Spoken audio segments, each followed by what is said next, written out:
Iya. Hello everyone, welcome to my Yao Talk Channel.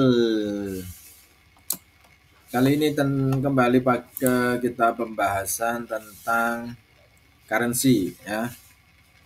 Eh, temanya tetap kita bertema tentang mastering BPMA, the simple ways to do, atau bagaimana kita mencari satu trik dengan BPMA yang paling sederhana yang pernah yang kita ketahui ya. Jadi kalau secara basic memang BPMA itu basicnya kan rule-nya kan ada beberapa rule ya. Kita untuk mengkonfirmkan satu open posisi itu setidaknya ada beberapa rule yang dipakai ya. Di antaranya adalah adanya fase REE. Oke. Kemudian fase RMEE. Oke. Kemudian fase REM. Ada 3 fase ini. Kurang besar. Kurang besar 2. Ini kasih white. Oke. Jadi so far yang kita ketahui adalah fase-fasenya adalah seperti ini ya. Jadi fase-fasenya adalah seperti ini. Ya. Nah, ini REE, RMEE dan REM. Ini adalah keempat fase di ketiga fase di Elliott ya, di BPMA yang harus kita pedomani. Jadi reentry tergantung kita pakai berapa time frame. Rata-rata kan 3. H1, M15, M5. Kemudian daily ya, pakai daily ini, kemudian H4, kemudian H1. Kan gitu. Nah, di sini kita pakai yang umum adalah di H4. Bicara H4 kita ingin lihat reentry trennya, saya melihat biasanya di H4. Di H4 kita ada posisi putih dan aqua ini lebih jaraknya terlalu lebar sehingga trend sell masih cukup kuat ya. Euro New Zealand trend sell-nya masih cukup kuat. Apa yang kita lakukan di sini adalah mencari fase-fase momentum di H1 ya. Justru kita mencari momentum di H1 di sini. Kalau harusnya kan momentumnya ada di sini. Masuk dikit baru kita sell. Harusnya sellnya di sini, cuma saya keduluan ya, cepat dulu. Ya. Kemudian di M15 setelah ada dapat momentum seperti ini, ya kita bisa sell harusnya di sini. Kemudian di M15 harus kita konfirmasi adanya satu fase ekstrim. Nah, di sini ekstrim. Makanya di sini bisa sebenarnya kita bisa selling di harga ini. Nah, ini enggak apa, jaraknya kan sudah cukup lumayan ya. Artinya gini, sudah ada open nih tadi. Jadi cukup lah, satu open nanti cukup. Nanti kita akan open lagi kalau seandainya ada satu momentum lagi di harga atas. Nanti kita siapkan di sini. Mungkin akan kita geser agak lebar. Ya, di sini.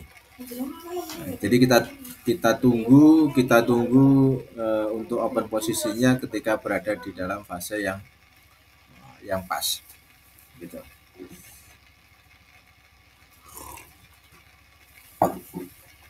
Oke, jadi seperti itu teman-teman, caranya yang bisa kita pakai adalah seperti itu. So kita bisa juga dengan alat bantu Fibonacci extension. Fibonacci extensionnya bisa kita pakai di sini untuk menentukan fase-fase di mana adanya fase momentum seperti kita bisa menganalisa, oh ada momentum di harga ini, berarti ini geser ke atas sedikit. Nanti akan ada momentum lagi di harga ini. Jadi gitu. Jadi ini bisa dipakai dengan Fibonacci. Sama seperti kalau ini kan jelas sell ya. Nah, kita baca kayak yang ini. Ini bisa kita lihat dengan alat bantu Fibonacci ini untuk menentukan apa kira-kira fase momentumnya akan ada di mana. Ini bisa dipakai alat ini. Nah, di sini. Ya. Jadi perkiraan momentum adalah di Fibo 100 dan 161. Ternyata di sini di antara ini ya, di antara range ini ternyata dia lebih daripada 161. Oke. Jadi ini sama. Jadi nanti antara range bisa jadi antara range Fibo 100 dan 161. Jadi naik turunnya di kisaran itu nanti yang ada terjadi. Kalau nanti ini terjadi naik dan terjadi momentum lagi, nanti kita bisa pakai seperti itu. Cuman bedanya kalau di sini kan kita menghitungnya masih di dalam BB ya. Jadi BB-nya mengembang, masih cukup mengembang. Kalau di sini kan sudah price kan sudah mendekati upper BB ya. Kalau di sini kan jauh ya. Sehingga wajar kalau momentumnya berada di atas atau di hampir mendekati 161 di sini adalah hal wajar. Jadi demikian ya. Jadi itu caranya kita pertama sama seperti yang di sini pun juga gitu. Ini pun juga gitu, kita pakai alat bantu Fibonacci pun juga bisa sebagai alat bantu untuk menentukan kira-kira di mana letak ya. Berarti mendekati 161 atau naik turun 6161 lah kisaran gitu. Oh, berarti nanti di sini. Gitu. Momentum, kita hanya mencari selling. Kita hanya mencari selling. Jadi kita mencari buy, momentum buy. Momentum buy masuk ke dalam BB sell. Ya, ini di H1. Nah, ini akan didapat di H1. Ya, akan didapat di H1. Kita lihat di printout yang sudah saya buat, semoga enggak. Ya. Jadi akan kita dapat di H1 di sini.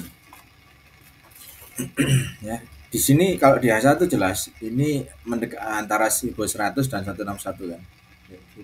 Tapi di Fibo 100 ini dia belum masuk ke dalam Bollinger Band. Kita baru sell ketika price sudah masuk di BB. Baru sell ketika price sudah masuk di BB. Nah, seperti ini. Dia masuk, kita baru sell. Sama seperti ini. Dia sudah masuk, kita baru sell di sini. Ini sama tipenya. Ini momentum, kita cari momentum. Confirmkan dulu dengan M15. Siapa tahu di M15 ada ekstrim. Harus ada ekstrim, setidaknya itu minimal. Oke. Itu teman-teman sedikit analisa atau penjelasan tentang mastering BBMA untuk kali ini. Dan kita lanjut nanti di waktu kemudian. Ya, beginilah caranya kita memastering BBMA. Ini ada ekstrim ya. Masuk dia.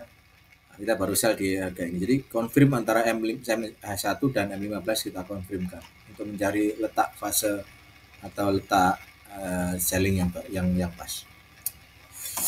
Have a nice day ya, Pak.